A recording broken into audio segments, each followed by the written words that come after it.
तो ध्यान दीजिएगा, पिछले क्लास में हम लोगों ने फाइनल अकाउंट का पहला कॉन्सेप्ट जिसका नाम था ट्रेडिंग अकाउंट, वो हम लोगों ने सीखा था कि क्या होता है ट्रेडिंग अकाउंट, फॉर्मेट कैसे बनता है ट्रेडिंग अकाउंट का हम लोगों ने देखा था, जिसमें डेबिट साइड में ओपनिंग स्टॉक सबसे पहले लिखते हैं, फिर परचेजेज लिखते हैं, फिर परचेज में से रिटर्न करते हैं, फिर बाहर करते हैं उसको, और ऑल डायरेक्ट एक्सपेंसेस लिखते हैं, और फिर क्रेडिट साइड में सेल्स माइनस सेल्स रिटर्न, और फिर क्लोजिंग स्टॉक। ये टोटल 5 आइटम्स होते हैं, पांचों के बारे में कल हम लोगों ने डिस्कशन किया था। ठीक है सर, तो इसमें जो डायरेक्ट एक्सपेंसेज है सबके बारे में समझा दिए थे। डायरेक्ट एक्सपेंसेज जो है उसके बारे में हमने कहा था लिख करके लाना है आप लोगों को। डायरेक्ट एक्सपेंस क्या होता है वो तो हम बता दिए थे, बट डायरेक्ट एक्सपेंसेज कौन कौन से होंगे एग्जाम्पल, उसके बारे में हम लोगों ने समझना शुरू किया था। और हमने देखा था कि सर ऑल डायरेक्ट एक्सपेंसेज क्या होते हैं, मतलब ये डायरेक्ट एक्सपेंसेज कहते किसे हैं, ये हम लोगों ने पिछले क्लास में देखा था। तो एक बार रिवाइज कर लेते हैं और इसी टॉपिक को आगे बढ़ाते हैं आज। ठीक है, तो टॉपिक क्या है कि जब रॉ मटेरियल को खरीदने से लेकर, मतलब यहां पर बताया जा रहा है कि डायरेक्ट एक्सपेंसेज होता क्या है, तो कहता है कि रॉ मटेरियल को खरीदने से लेकर उसे फिनिश गुड्स बनने तक के सभी खर्चों को डायरेक्ट एक्सपेंस यानी प्रत्यक्ष खर्च कहते हैं। क्लियर है बात? माने कोई रॉ मटेरियल हम लोग खरीद के लाए और लेकर के आने में जो भी खर्चा लगा और इसको बनाने में, फिनिश गुड्स बनाने में जो भी खर्चा लगा, वो सारे के सारे खर्चे क्या कहलाएंगे? बोलो ना, क्या कहलाएंगे? डायरेक्ट एक्सपेंस कहलाएंगे। क्या कहलाएंगे? रॉ मटेरियल को खरीद के लाने से उसको फिनिश गुड्स बनाने तक क्या कहेंगे? उसको सारे खर्चों को डायरेक्ट एक्सपेंस कहेंगे। और उन खर्चों में कौन कौन से खर्चे आएंगे, कौन कौन से खर्चे आएंगे सर? चलिए जरा एक बार एग्जांपल के रूप में लिख लेते हैं। आप लोगों ने अगर लिखा है तो बताइएगा क्या क्या एग्जांपल लिखे हैं। पहला, कैरेज इनवार्ड, ये डायरेक्ट एक्सपेंस है। अगला बोलिए, कैरेज ऑन परचेज। क्लियर है बात? चलिए अगला बोलिए, बोलिए अगला, railway freight, railway freight on purchase, railway freight on purchase. ठीक है, अगला बोलिए, अगला, कूली, कूली एंड कार्टेज, ये क्या है? डायरेक्ट एक्सपेंस है ना जी। उसके बाद ऑक्ट्रॉई और कस्टम ड्यूटी, बोलो कोई दिक्कत? अगला बोलो, dock charges, dock charges, dock yard पे बंदरगाह पर जो चार्ज लगता है, बंदरगाह समझते हो? शिपमेंट से जब सामान उतरता है जहाज, पानी जहाज से, शिप, उसको डॉक बोलते हैं, डॉक यार्ड बोलते हैं। तो डॉक चार्जेज, ठीक है। इनवार्ड, इनवार्ड का मतलब खरीदते समय, इनवार्ड का मतलब खरीदते समय। उसके बाद वहां क्लियरिंग चार्ज भी देना पड़ता है, वहां से बाहर निकलवाने का लिए चार्ज देना पड़ता है अलग से, क्लियरिंग चार्जेस। वहीं पर इंपोर्ट ड्यूटी नाम का टैक्स लगता है, जैसे यहाँ टोल टैक्स वगैरह लगता है ना, ऐसे ही वहां पर इंपोर्ट ड्यूटी लगता है। उसके बाद वेजेज, ठीक है। उसके बाद प्रोडक्टिव वेजेज, मतलब प्रोडक्शन करने में जो वेजेज लगता है, प्रोडक्टिव वेजेज। उसके बाद वेजेज एंड सैलरी, एक इंपॉर्टेंट बात आप लोगों को बतानी थी, वेजेज एंड सैलरी यहां पर लिखा है तो ध्यान दीजिएगा। अगर पहले वेजेज लिखा है फिर सैलरी लिखा है तो ये डायरेक्ट एक्सपेंस कहलाएगा और ट्रेडिंग अकाउंट के डेबिट में लिखा जाएगा। लेकिन यही चीज अगर उल्टा कर दिया, मतलब सैलरी पहले और वेजेज बाद में, ऐसे सैलरी एंड वेजेज, तो वो इनडायरेक्ट एक्सपेंस बन जाएगा और उसको हम लोग ट्रेडिंग अकाउंट के डेबिट में नहीं दिखाएंगे बल्कि प्रॉफिट एंड लॉस अकाउंट के डेबिट में दिखाएंगे। क्लियर है बात? चलिए, और ध्यान रहे कि फैक्ट्री से रिलेटेड ये होना चाहिए, ऑफिस से रिलेटेड नहीं। ऑफिस और फैक्ट्री में अंतर होता है। फैक्ट्री से रिलेटेड खर्चों को ही हम लोग डायरेक्ट एक्सपेंस बोलते हैं, ऑफिस से रिलेटेड जो खर्चे होते हैं वो सब इनडायरेक्ट एक्सपेंस कहलाता है। ठीक है सर, अभी इनडायरेक्ट एक्सपेंस अभी हम लोग पढ़े नहीं है, प्रॉफिट एंड लॉस अकाउंट जब पढ़ेंगे तब पढ़ेंगे उसके बारे में। ठीक है, चलो अगला लिखेंगे फैक्ट्री। फैक्ट्री से रिलेटेड जितने एक्सपेंसेज हो सकते हैं वो सारे के सारे एक्सपेंसेज यहाँ लिखे जाएंगे, जैसे कि फैक्ट्री का, बोलो ना, फैक्ट्री का रेंट, फैक्ट्री का रेट्स एंड टैक्सेस। आया बात समझ में? बोलो। उसके बाद फैक्ट्री की lighting, factory lighting and heating बोलो कोई दिक्कत? फैक्ट्री लाइटिंग एंड हीटिंग्स, उसके बाद फैक्ट्री रिपेयर्स, अगला बोलो फैक्ट्री इंश्योरेंस। ये सब फैक्ट्री से रिलेटेड खर्चे हैं, देख रहे हैं आप लोग, फैक्ट्री इंश्योरेंस। और ये सारे के सारे फैक्ट्री से रिलेटेड खर्चे किसी रॉ मटेरियल को फिनिश गुड्स बनाने के लिए किए जाते हैं, राइट। तो ये सारे के सारे खर्चे क्या कहलाएंगे? डायरेक्ट एक्सपेंस कहलाएगा। फैक्ट्री में जो भी गैस यूज होता है, फ्यूल यूज होता है, ईंधन, फ्यूल माने ईंधन, पावर यूज होता है, ऑयल यूज होता है, समझ रहे हो, ऑयल यूज होता है, वाटर यूज होता है कि नहीं, ग्रीस यूज होता है, ये सारे के सारे खर्चे क्या कहलाएंगे? ये सारे के सारे खर्चे डायरेक्ट एक्सपेंसेस कहलाएगा। कोई दिक्कत किसी को? क्योंकि ये सारे के सारे खर्चे क्यों किए जा रहे हैं सर? ये सारे के सारे खर्चे किए जा रहे हैं किसी रॉ मटेरियल को फिनिश गुड्स बनाने के लिए। और हमने कहा था कि डायरेक्ट एक्सपेंस क्या होता है? तो किसी रॉ मटेरियल को फिनिश गुड्स बनाने के लिए जो भी खर्चे किए जाते हैं वो डायरेक्ट एक्सपेंस कहलाता है। मोटिव पावर, ये भी मशीनों को चलाने के लिए एक तरह का पावर होता है, यानी ईंधन होता है, मोटिव पावर। स्टोर्स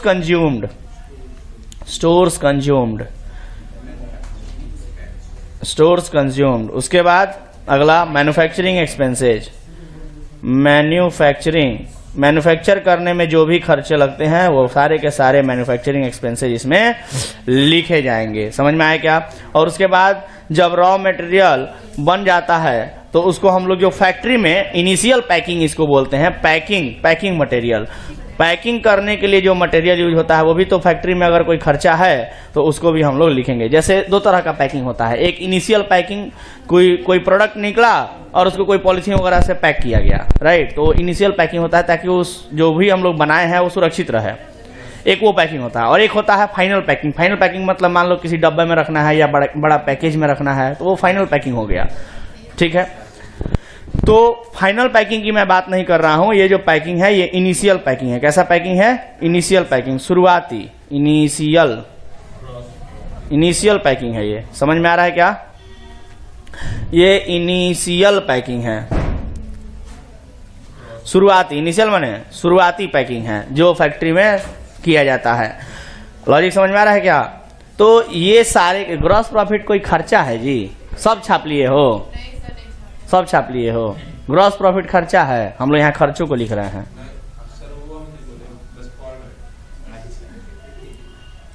दिमाग क्लास में रखा कीजिए, क्लास में, ठीक है। तो पैकिंग मटेरियल जो है, ये पैकिंग मटेरियल भी क्या कहलाएगा? डायरेक्ट एक्सपेंस कहलाएगा। तो और भी इसी तरह के ढेर सारे एक्सपेंसेज हो सकते हैं डायरेक्ट एक्सपेंसेज के रूप में। और ये सारे के सारे डायरेक्ट एक्सपेंसेज जो हम लोगों ने लिखे हैं, प्रत्यक्ष खर्चे जो हम लोगों ने लिखे हैं, ये सारे के सारे प्रत्यक्ष खर्चे दिखाए कहाँ जाएंगे? बोलो कहाँ दिखेंगे?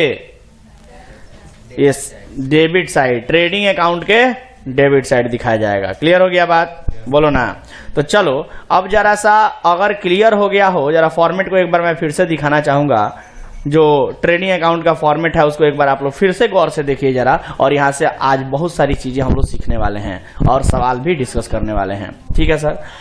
तो देखिए फॉर्मेट में टोटल मैंने कहा था कि 5 आइटम ही लिखे जाते हैं। पहला बोलो, पहला ओपनिंग स्टॉक, दूसरा नेट परचेजेज, बोल सकते हैं क्या?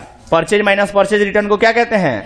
Net purchase. उसके बाद डायरेक्ट एक्सपेंसेज, 3 गो हो गया डेबिट साइड में और 2 गो क्रेडिट साइड में। 2 गो क्रेडिट साइड में कौन कौन है बोलो? नेट सेल्स मतलब सेल्स माइनस सेल्स रिटर्न, और अगला क्लोजिंग स्टॉक, यही है ना जी। तो ये 5 आइटम टोटल हमें लिखने होते हैं ट्रेडिंग अकाउंट में। तो सर पांचों को अच्छे से देख लिया क्या? तो चलिए अब जरा आप लोगों ने देख लिया है तो जल्दी से प्रैक्टिकल क्वेश्चन निकालिए 5 to 7। यहाँ पर जो डायरेक्ट एक्सपेंसेज लिखा हुआ है ट्रेडिंग अकाउंट के डेबिट साइड में, तो क्या डायरेक्ट एक्सपेंसेज का अभी जितना एग्जांपल हम बताएं आप लोगों ने कल भी किया होगा, तो अगर क्वेश्चन में वो सब एग्जांपल मिले तो आप लोग पहचान लीजिए ना कि ये डायरेक्ट एक्सपेंस है। सर पहचान लीजिएगा ना जी कि ये खर्चे जो है ये डायरेक्ट एक्सपेंसेज हैं। तो चलिए उन्हीं के मदद से हम लोग शुरू करते हैं ट्रेडिंग अकाउंट का एक क्वेश्चन बनाना। और क्वेश्चन नंबर 1 निकाल लीजिए जल्दी से, page number 5 to 7, page number 5 to 7, page number 5 to 7 निकाल लीजिए जल्दी से। इंग्लिश मीडियम बुक अगर है तो उसमें page number 5 to 7, Hindi medium book होगा तो उसमें पेज कुछ और होगा। 596 है उसमें। हिंदी मीडियम में पेज नंबर 596 और इंग्लिश मीडियम में 527। जल्दी से निकाल लीजिए और प्रैक्टिकल क्वेश्चन हम लोग शुरू करते हैं। प्रैक्टिकल क्वेश्चन, ठीक है, प्रैक्टिकल क्वेश्चन शुरू करते हैं। चलिए प्रैक्टिकल क्वेश्चन, क्वेश्चन नंबर 1 क्या बोला है सभी लोग निकाल लिए क्या?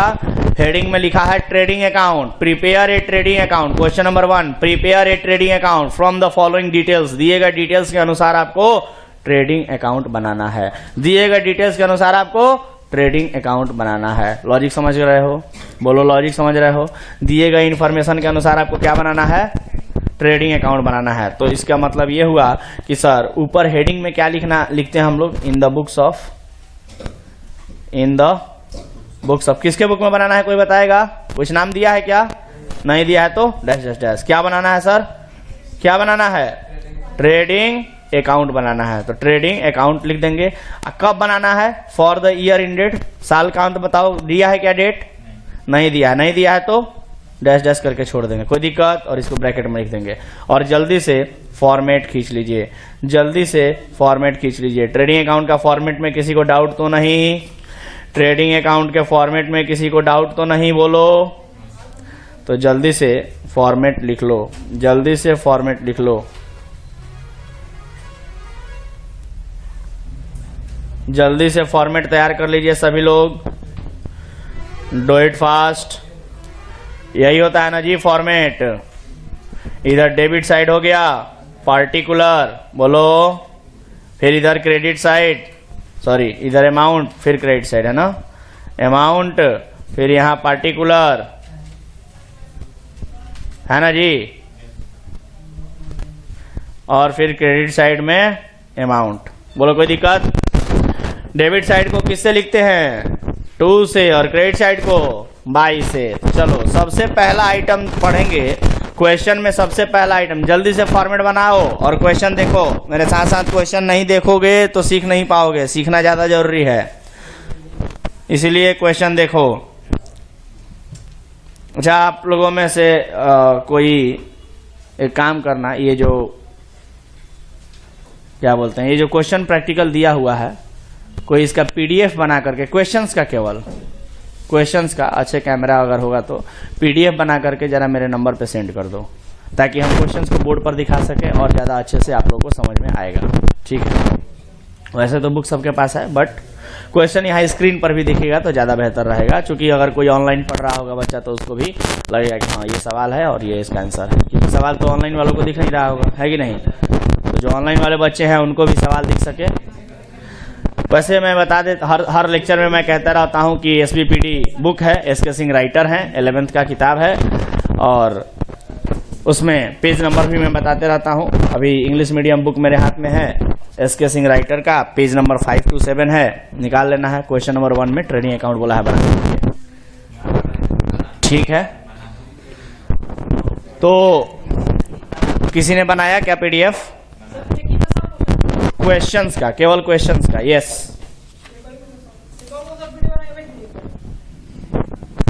क्वेश्चंस का पीडीएफ 5 पेज का है, क्वेश्चन टोटल है ना, पेज नंबर 532 तक का फोटो क्लिक कर लो, 532 तक, यानी पेज क्वेश्चन नंबर 22 तक। क्वेश्चन नंबर 22 किसी ने भेजा क्या पीडीएफ? हो गया? आइए,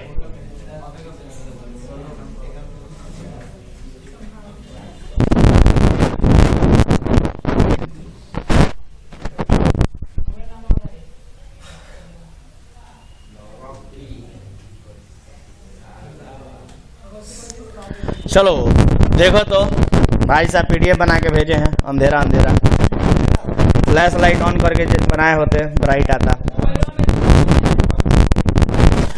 चलो कोई बात नहीं, क्वेश्चन वैसे दिख जा रहा है, देखो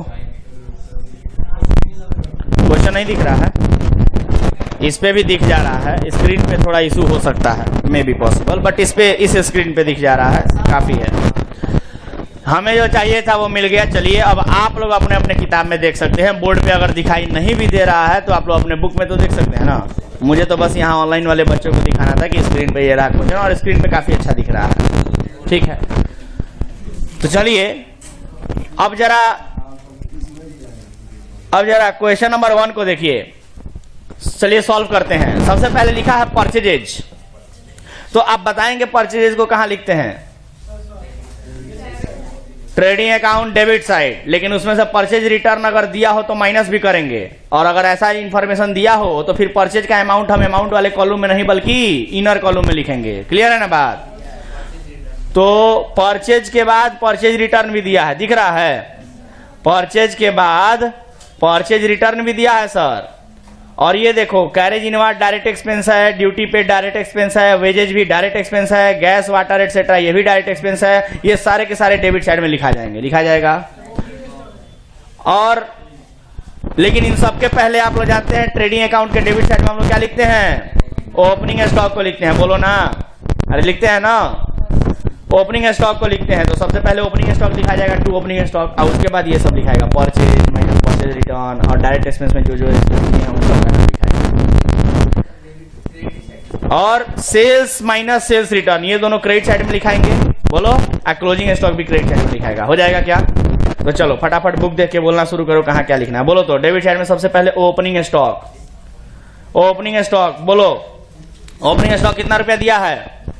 बोलोगे 50,000 रुपया दिया है। साथ साथ बोलते चलो मेरे, 50,000 रुपया दिया है। उसके बाद बोलो टू परचेजेस, कितना रुपया दिया है परचेज का? 2 लाख। उसमें से 2 लाख को देखो अंदर लिखे, कहां अंदर लिखे हैं? कहीं क्वेश्चन में परचेज रिटर्न भी दिया था, तो नीचे लिखेंगे लेस परचेज रिटर्न, कितना रुपया? 30,000। माइनस करेंगे, बाहर भेजेंगे। बोलो कितना रुपया जाएगा बाहर? 1,70,000। और कौन कौन से खर्चे दिए थे? बोलो, अरे बोलो ना भाई, दिख रहा है क्या question? Carriage inward duty paid wages लिखेंगे ना। कैरेज इनवार्ड 2,000, ड्यूटी पेड बोलो 10,000। उसके बाद वेजेज कितना? 22,000। अगला हो गया वेजेस। तो इधर गैस वाटर एटसेट्रा ये भी तो लिखेंगे। गैस वाटर एटसेट्रा कितना रुपया था? 6,000। उसके बाद सेल्स, तो सेल्स तो क्रेडिट साइड में आएगा, तो लिखेंगे by sales. Amount inner column में लिखेंगे, क्या है कि रिटर्न भी दिया था, है ना। तो सेल्स का अमाउंट कितना है? 4 लाख। तो उसको अंदर लिखेंगे, है ना। उसमें से नीचे लिखेंगे लेस, क्या लेस करेंगे? बोलो, रिटर्न को माइनस कर देंगे। कितना रुपया दिया है रिटर्न? 40,000। तो बाहर कितना जाएगा? बोलो 3,60,000। अगला बोलो बाई क्लोजिंग स्टॉक। और कुछ बचा है क्या? और कुछ बचा है? नहीं। कितना है क्लोजिंग स्टॉक? 30,000। खत्म। और कुछ दिया है? हाँ, तो मतलब जो इन्फॉर्मेशन क्वेश्चन में दिया था वो तो खत्म हो गया ना। चलिए अब जब सारे क्वेश्चन का इन्फॉर्मेशन खत्म हो जाता है तो हम लोग क्या करते हैं सर? अब हम लोग पता करते हैं कि हमारा ट्रेडिंग अकाउंट का क्रेडिट साइड ज्यादा है कि डेबिट साइड ज्यादा है। क्रेडिट साइड का मतलब इनकम वाला साइड और डेबिट साइड का मतलब एक्सपेंस वाला साइड। अगर ट्रेडिंग अकाउंट का क्रेडिट साइड यानी कि इनकम वाला साइड अगर ज्यादा होगा तो इनकम ज्यादा होने का मतलब प्रॉफिट आया है। इनकम ज्यादा होने का मतलब प्रॉफिट आया है। और उस प्रॉफिट को कौन सा प्रॉफिट बोलते हैं? Gross profit. कौन सा प्रॉफिट? ग्रॉस प्रॉफिट बोलते हैं। और अगर डेबिट साइड ज्यादा होगा का मतलब एक्सपेंस ज्यादा है, और एक्सपेंस ज्यादा होने का मतलब लॉस आएगा। और उस लॉस को कौन सा लॉस बोलेंगे? ग्रॉस लॉस बोलेंगे। कौन सा लॉस? Gross loss. तो कहने का अर्थ यह है मेरा कि सर अब कंपेयर कीजिए ना, क्रेडिट साइड ज्यादा है कि डेबिट साइड ज्यादा है? बोलो। हाँ जी, क्रेडिट साइड ज्यादा है, तो क्रेडिट साइड ज्यादा होने का मतलब प्रॉफिट आएगा। उसको कहां लिखेंगे? प्रॉफिट को डेबिट साइड में लिखेंगे, क्योंकि सीडी किधर लिखते हैं? जिधर कम होता है। तो ग्रॉस प्रॉफिट सीडी के रूप में ही तो आ रहा है, और सीडी किधर लिखते हैं? जिधर कम होता है। तो क्रेडिट साइड अगर ज्यादा है का मतलब डेबिट साइड कम है, और डेबिट साइड कम है तो सीडी किधर लिखाएगा? डेबिट साइड में। और सीडी के जगह पर ही यहाँ पर क्या लिख रहे हैं हम लोग? Gross profit. तो बताइए क्रेडिट साइड ज्यादा है कि डेबिट साइड ज्यादा है? हाँ जी, क्रेडिट साइड ज्यादा है। तो बोलो ना, टोटल अमाउंट कितना है क्रेडिट साइड का? 3,90,000। और यही टोटल अमाउंट डेबिट साइड में भी होना चाहिए, टोटल 3,90,000, लेकिन डेबिट साइड में कम है। कम है तो क्या लिखाएगा? To gross profit. क्या लिखाएगा? Gross profit. और ग्रॉस प्रॉफिट का अमाउंट कितना होगा? जैसे सीडी निकालते थे वैसे ही निकालेंगे। मतलब 3,90,000 में से माइनस कर देंगे डेबिट साइड में जितना लिखे हैं सबको। तो बोलो माइनस करोगे तो कोई कैलकुलेटर पे बताएगा? चलो कैलकुलेटर दिख रहा है क्या? बोलो।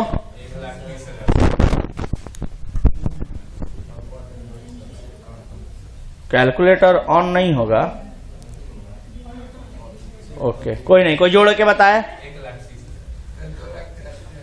टोटल जोड़ने पर 2 लाख, टोटल जोड़ने पर 2,83,000 नहीं आएगा। कोई ढंग से जोड़ो। 2,60,000 आएगा। वही तो 2,60,000 आएगा डेबिट साइड में टोटल। जोड़ो ढंग से।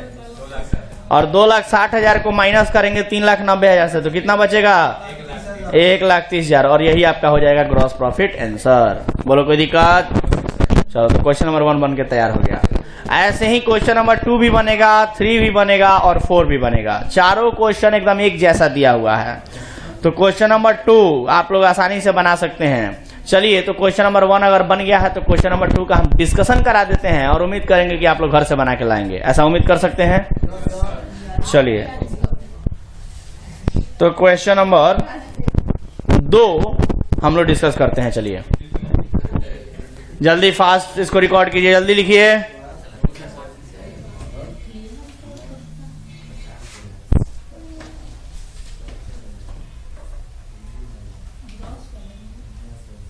बहुत ही ज्यादा इंपॉर्टेंट टॉपिक हम लोग पढ़ रहे हैं, फाइनल अकाउंट। बहुत ज्यादा इंपॉर्टेंट। अकाउंट्स में, पूरे कॉमर्स में कह लो तो फाइनल अकाउंट ही एकमात्र टॉपिक है जो सबसे ज्यादा इंपॉर्टेंट रोल प्ले करता है कॉमर्स सेक्टर में, यही टॉपिक। और ये टॉपिक जिसने छोड़ा, समझिए कि कॉमर्स पढ़ने का फिर कोई मतलब नहीं है उसका, क्योंकि इसका इस्तेमाल सभी को करना होता है, सब लोग करते हैं इसका इस्तेमाल। इन्वेस्टर से लेकर के, आपको कहीं इन्वेस्टमेंट करना है कंपनी में तो आप बिना फाइनल अकाउंट कंपनी का देखे इन्वेस्ट कीजिएगा ही नहीं। इतना इंपॉर्टेंट रोल प्ले है, सोचिए। इनकम टैक्स, आप कंपनी है, आपको इनकम टैक्स भरना है तो इनकम टैक्स भी किस बेसिस पर भराएगा? इसी फाइनल अकाउंट के बेसिस पे। इसी में जो प्रॉफिट आएगा उसी पर ना टैक्स भराएगा।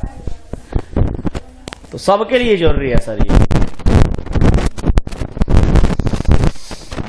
जितने यूजर्स होते हैं अकाउंटिंग के, सबके लिए जरूरी है ये।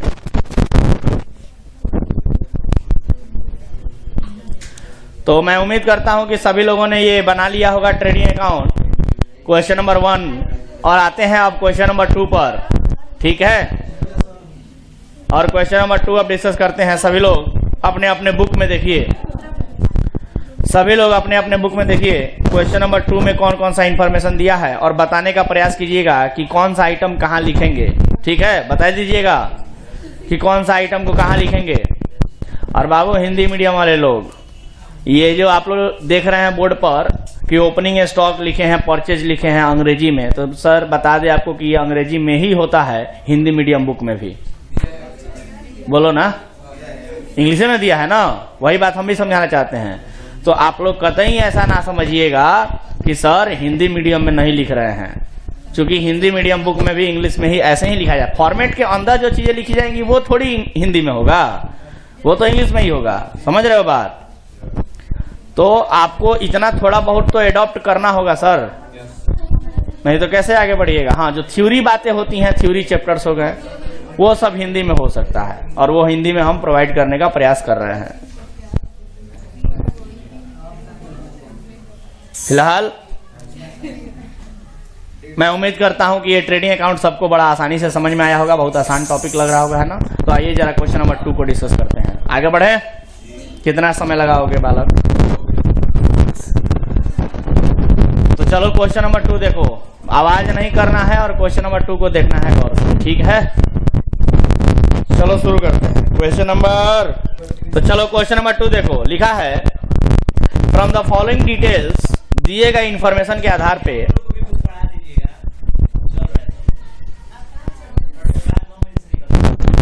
For the year ended 31 March 2022 prepare trading account. क्या बनाना है जी, बोलो बोलो, ट्रेडिंग अकाउंट बनाना है। तो चलो बताओ, ओपनिंग स्टॉक को कहां लिखेंगे? अरे बोलो, ओपनिंग स्टॉक को कहां लिखेंगे? Debit side purchase, debit side purchase return, purchase में से माइनस हो जाएगा, है ना। Sales, credit side sales return, sales में से माइनस हो जाएगा। Wages, debit side carriage inward, debit side factory rent, debit side duty clearing charge, debit side trading account के डेबिट साइड, है ना, क्योंकि डायरेक्ट एक्सपेंस है। कोई पूछेगा कि क्यों डेबिट साइड, तो कहोगे डायरेक्ट एक्सपेंस है, और सारे के सारे डायरेक्ट एक्सपेंस ट्रेडिंग अकाउंट के डेबिट में लिखते हैं। क्लियर है बात? अगला इलेक्ट्रिसिटी और water charge, debit side, closing stock credit side. Question खत्म। बनेगा? बना लोगे? चलो क्वेश्चन नंबर 3 डिस्कस करो। दिख रहा है बोर्ड पे क्वेश्चन नंबर 3, सभी लोग अपने अपने बुक में देखेंगे। तो क्वेश्चन नंबर 3 में लिखा है कि फ्रॉम द फॉलोइंग इंफॉर्मेशन, दिए गए इंफॉर्मेशन के आधार पे prepare trading account for the year ended 31 March 2022। Heading को अच्छे से बनाएंगे, ऊपर में लिखेंगे इन द बुक्स ऑफ, नाम नहीं दिया है तो डैश डैश डैश, उसके नीचे ट्रेडिंग अकाउंट, उसके नीचे फॉर द ईयर एंडेड 31 मार्च 2022। ध्यान में रहेगा? चलो अब मेरे साथ साथ आइटम्स पहचानना शुरू करो। एडजस्टेड परचेज, अब सुनो, एडजस्टेड परचेज दे दिया है ना, तो अब कंफ्यूज हो जाते हैं कुछ लोग यहाँ पे। अब तो सुनो, एडजस्टेड परचेज का फॉर्मूला होता है, इधर देखो, एडजस्टेड परचेज बराबर होता है, एडजस्टेड परचेज बराबर होता है opening stock, opening stock plus net purchase, opening stock plus net purchase minus closing stock. समझ रहे हो? Minus closing stock. दिख रहा है क्या? Opening stock plus net purchase minus closing stock. अब इसका अर्थ ये हुआ, इसका अर्थ ये हुआ कि अगर क्वेश्चन में एडजस्टेड परचेज दिया है तो ये तीनों इंफॉर्मेशन का कोई काम नहीं है। अगर क्वेश्चन में एडजस्टेड परचेज दे दिया तो ये तीनों इंफॉर्मेशन जो लिखे हैं, opening stock, net purchase minus closing stock, इन तीनों का कोई काम नहीं है। मतलब क्वेश्चन में अगर ये तीनों इंफॉर्मेशन दिए होंगे तो इनको इग्नोर किया जाएगा, क्योंकि एडजस्टेड परचेज दिया है। समझ रहे हो? अरे बोलो ना भाई।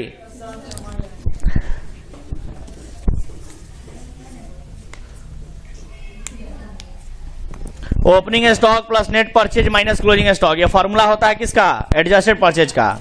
इसका अर्थ यह हुआ कि अगर एडजस्टेड परचेज दिया होगा तो इन तीनों का इस्तेमाल नहीं करेंगे हम लोग क्वेश्चन बनाने में। समझ के बाद? अरे बोलो ना भाई। कि और एडजस्टेड परचेज किधर लिखते हैं? परचेज है ना, वर्ड से ही समझ में आ जाना चाहिए। किधर लिखेंगे बोलो? Debit side. अगला बोलो, freight and cartage, debit side. Sales return, sales में से माइनस होगा, किसमें से? सेल्स में से माइनस होगा, सेल्स रिटर्न। समझ के बाद?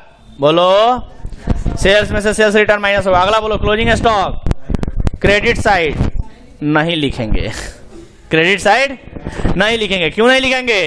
क्योंकि एडजस्टेड परचेज दिया है और एडजस्टेड परचेज में क्लोजिंग स्टॉक ऑलरेडी माइनस हो जाता है, तो क्लोजिंग स्टॉक लिखने की आवश्यकता नहीं है, क्लोजिंग स्टॉक को नहीं लिखा जाएगा। समझ के बाद?